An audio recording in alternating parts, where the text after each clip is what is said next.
بسم الله الرحمن الرحيم. دروس اللغة العربية لغير الناطقين بها، الكتاب الثالث، الدرس الثامن والعشر. نجي 8 درس.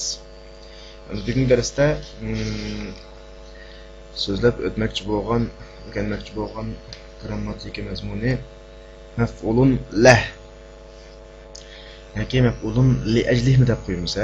Maf'ulun lah yoki maf'ulun li ajlihi. Yani o'zining maf'ulun lah yoki maf'ulun li ajlihi degan gapning o'zining ma'nosini tarjima qilsaqlar, buningki qanday to'ldiruvchi ekanligi oydinlashib qoladi. Maf'ulun lah deganimiz shuning jihatidan ish harakat qilinadigan, yuz beradigan maf'ul degan gapga hisobda shundaymi? Andos bu nima desa, ish harakatining yuz berish sababini ifodalaydigan yoki ish harakatining yuz berishiga turtki bo'ladigan ism maf'ulun lah bo'ladi. Masalan, o yig'ladi, huwa yabki limada, nimishqa desa, o'zliklarini aslab. Ma'nodagi o'zliklarini aslash, asliganlik jihatidan qanday qildi, yig'il deganiki jihatidan o maf'ulun lah bo'ladi. Masalan, hadartu hubban lin-nahvi. Men bugun darsga grammatikani yaxshi ko'rganlik uchun keldim desa, hubban o'shunda maf'ulun lah bo'ladi. Qayta takrorlasak, maf'ulun lah deganimiz, maf'ulun li ajlih deganimiz ish harakatining sabab maqsadini ifodalash uchun tilga ilinadigan bo'lak to'ldiruvchi maf'ulun lah bo'ladi. Endi maf'ulun lah jumlada qanday o'qiladi desa, buning hukmi zavara qusaqma bo'ladi. Oldiga sabab maqsadni ifodalaydigan lam, min degandek qo'shimchalarni akilish orqali ziru qusaqma bo'ladi. Odatda hech qanday qo'shimchani akamay zavara qusaqma bo'ladi yoki oldiga sabab maqsadni ifodalaydigan oldi qo'shimchalarni akilish orqali ziru qusaqma bo'ladi. Ammo zavara qo'shningmi yoki oldi qo'shimchalarni akilish orqali ziru qo'shningmi o'zgarishlik sharti bor. Unda sharti nima desa, maf'ul mutlaqni zavar o'qishninki oldiga qo'shimcha akamay zavar o'qishning 5 turlik sharti. 5 turlik holat shakllansa zavar o'qisak bo'laveradi. Agar 5 turlik shartning birasi yo'qolib ketib qolsa, shu vaqtda oldiga lam, min o'xshash sabab maqsadni ifodalaydigan qo'shimchalarni akilish orqali zavar o'qisak bo'ladi. 5 turlik shartning birinchisi chuqur masdar bo'lishi kerak. Odatdagi ism bo'lib qolsa, u vaqtda nima bo'lmay qoladi? Zavar o'qimay oldiga lam akilib sir o'qisak bo'ladi. Masalan, ji'tuka lil kitab. Men kitobni deb keldim desa, bu yerda kelishdagi maqsad bir ish harakatini qilish uchun emas, balki kitobni deb keldi. Unda nima yerda kitoban demaymiz. Oldiga nima qilamiz? Lamni bilan kitlam, lil kitab deb lam akilib sir o'qisak bo'ladi. Ikkinchi sharti masdar qalbiy bo'lishi kerak. Demakchi o'g'ini harakatni qilgan odam bilan masdarininki harakatini qilgan odam bir bo'lishi kerak. Demakchi o'g'ini so'zlagan odamninki qalbida shu harakat qilinadigan, o'zida shu harakat yuz beradigan bo'lishi kerak. Agar ishni men qildim, masdar nima? Maf'ulul lahninki harakati mazmuni boshqa tarafdan kelgan mazmun bo'lib qolsa, bu yerda lam bilan zir o'qisaqmi bo'ladi. Masalan, la taqtulu awladakum min imlaq. Sizlar bolalarni kambag'allikdan o'ltamanglar desa, bu kambag'allikdan odam o'zi paydo qiladigan ish emas. Sirtdan keladigan omil o'g'achqa bu yerda min imlaq deb oldiga min akiladigan gap. Agar mishada la taqtulu awladakum khashatal imlaq desa, sizlar kambag'allikdan qo'rqqanlik yuzidan bolalarni o'ltamanglar desa, xashya qo'rqish degan shu o'ltiradigan odamning o'zida yuz beradigan ish harakat. Mana vaqtda zavara qilsak bo'ladi. Agar o'zidan yuz bermay sirtdan bo'ladigan bir ish harakatni maf'ulun lah qilgan bo'lsak, bu yerda alif lam nima lam yoki min akilish orqali sabab maqsadni ifodalaydigan oldi qo'shimcha qilish orqali zavara qo'ysak bo'ladi. 3-sharti masdar sababni bayon qilish uchun kelgan masdar bo'lishi kerak. Sababni bayon qilish uchun. 4-sharti masdar fil bilan zamon jihatda bir bo'lishi kerak. Fil qachon yuz bergan bo'lsa, o'tgan zamonda yuz bergan bo'lsa, masdar o'tgan zamonda. Fil kelgusi zamonda yuz beradigan bo'lib qolsa, masdar kelgusi zamonda yuz beradigan bo'lishi kerak. Fe'l o'tgan zamonda, masdar kelgan zamonda bo'lib qolsa bo'lmaydi. 5-chi sharti masdar fe'l bilan fa'ilni bir bo'lishi kerak degani, masdar bilan fe'lning fa'ili bir odam bo'lishi kerak, ikki odam bo'lib qolsa bo'lmaydi. Bu yuqoridagidek 5 shart shakllansa, to'liq shakllansa, buni zavara qiladi. Oldiga hech qanday bir oldi qo'shimcha ekamay. Agar mush shartlarniki biroz yo'qolib ketib qolsa, uning oldiga keskin lam akilib yoki min akilib, ya'ni sabab maqsadni ifodalaydigan harflarning birini akilib, sizlar o'qish to'g'ri keladi.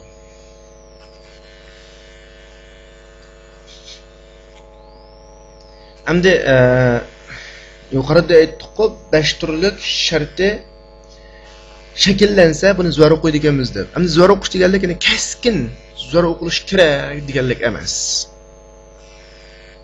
Buningmi zo'r o'qilsin bo'ladigan, oldiga qo'shimcha kelishga zo'r o'qisaqmi bo'ladigan ahvollari bor.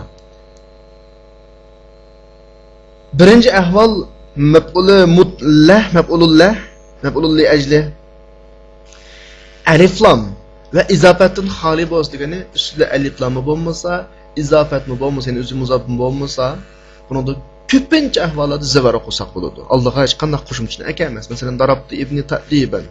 Men balamni ana qildim, adab o'rgatishni urdim desam, yuqoridagi bashar to'liq hozir. Masalan, bu birinchi masdar, ikkinchisi qalbiy. Kallamda men adab o'rgatma, adab o'ylaqliq men qalbimda. Uchinchisi sababni bayon qilish, urushning sababi adab o'rgatish. To'rtinchisi masdar bilan fe'lning zamoni bir. Uğan vaqtim bilan adab o'rgatishning vaqti bir. Beshinchisi masdar bilan fe'lning fa'ili bir. Uğunimni men adab o'rgatadiganim men. Bashar to'liq.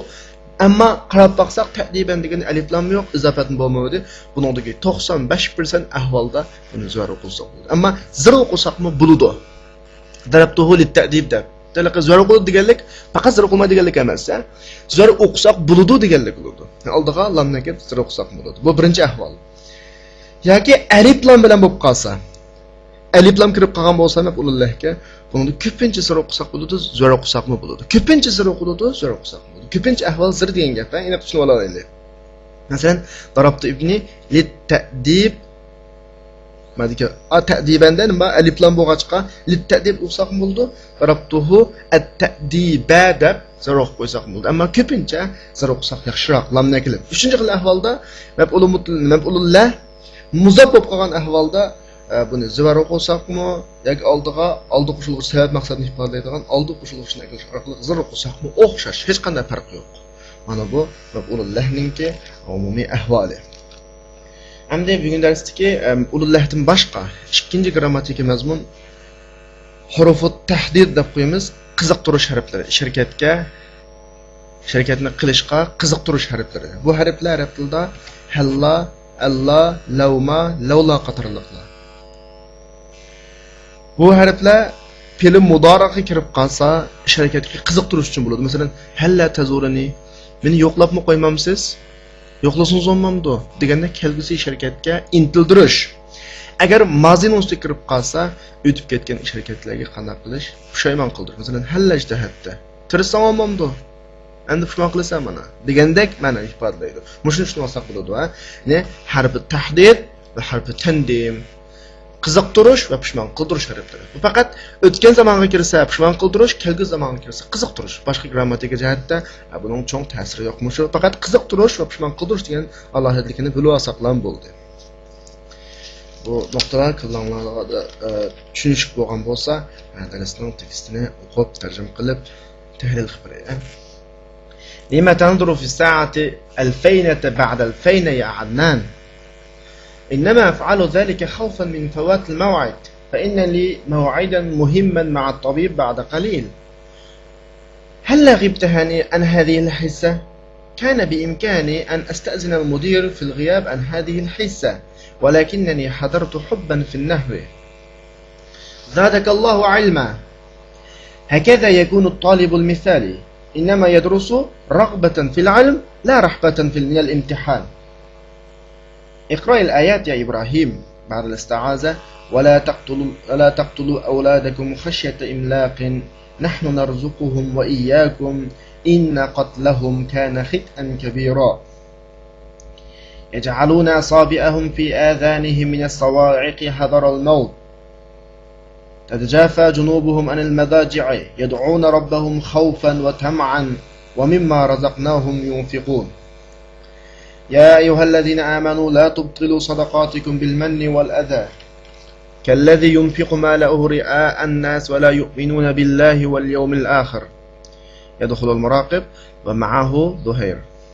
بعد التحية يقول الظهير إنك منعته من الدخول إنما منعته تأديبا فقد أصبح التأخر دأبه وديدنه فهل لا تشكوه إلى المدير إنما أصبر عليه قصد الإصلاح أسأل الله أن يصلحه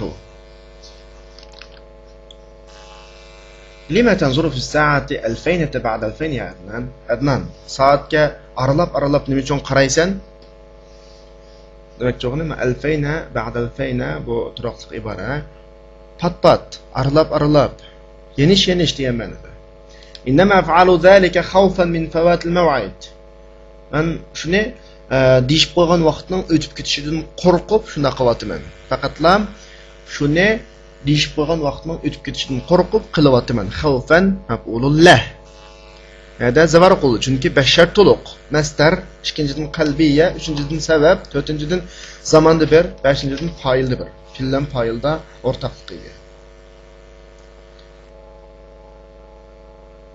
فإن لي موعدا مهما مع الطبيب بعد قليل çünki mening doktor bilan sal turib بعد قليل gina sal turib azroq vaqtdan keyin ko'rishadigan muhim bir deyib qo'ygan vaqtim bor mav'id degani ko'rishadigan deyib qo'ygan vaqt bor edi yoki va'dam bor edi halla g'ibtan hadhihi al-hissa bu soatlik darsdan qolsang bo'lmamdi o'tgan zamonda qolsangiz bo'lmamdi bu harfu tandim كان بإمكاني أن أستأذن المدير في الغياب عن هذه الحصة. Bu saatlik dersden qilish to'g'risida mudirdan ruxsat so'rash imkoniyatim bor edi. Walakinni hadartu hubban fi an-nahwi. Biroq men grammatikani yaxshi ko'rgachga keldim. Hubban maf'ulullah. Ya'ni bu yerga kelishdagi sabab maqsad yaxshi ko'rish. Bundan yuqori tilg'anagandek 5 tanenin bor, shart bor. Zadakallahu ilma. Allah sizning ilmingizni ziyoda qilsin. Hakaza yakunu talibul misali. Ana ulgulik o'quvchi mana shunday bo'ladi. Innama yadrusu raghbatan fil ilm la rahbatan fil imtihan. Faqat bilim elishga qiziqib o'rganadi, imtihondan qo'rqib emas. Meniki rahbatan har ishkilisi maf'ulullah qilish uchun, qiziqqanligi uchun, qo'rqqanligi uchun emas degandek har ishkilisi. Yuqoridagi bashar buningda to'liq shakllangachga bu nima qilyotdi? Zarur qilyotdi. اقرأ الآيات يا إبراهيم. إبراهيم آيات لنا أقوم. بعد الاستعاذة أعوذ بالله من الشيطان الرجيم أخبر عندكين ولا تقتلوا أولادكم خشية إملاق نحن نرزقهم وإياكم إن قتلهم كان خطأ كبيرا. مشورندا ولا تقتلوا أولادكم خشية إملاق degan o'rinda sizlar bolalarni kambag'allikdan qo'rqqanlik yuzsidan o'ltamanlar. Xashiyata maf'ulullah. Bunu da yuqoridagi basharning hammasi to'liq. Shunlashqa bu zarur qilyotdi.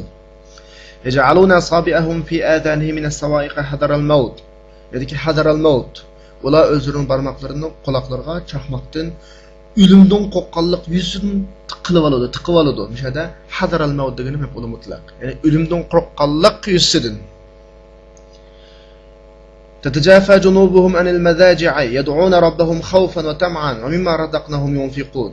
Mushu oyatdagi yad'una robbahum xawfan va tam'an degan jumla, ya'ni ular o'zlarining Parvardigoriga qo'rqqanlik yuzidan, Allohning fazl marhamatidan tamo qilganlik yuzidan duo qilishadi. Xawfan va tam'an nim bo'ladi?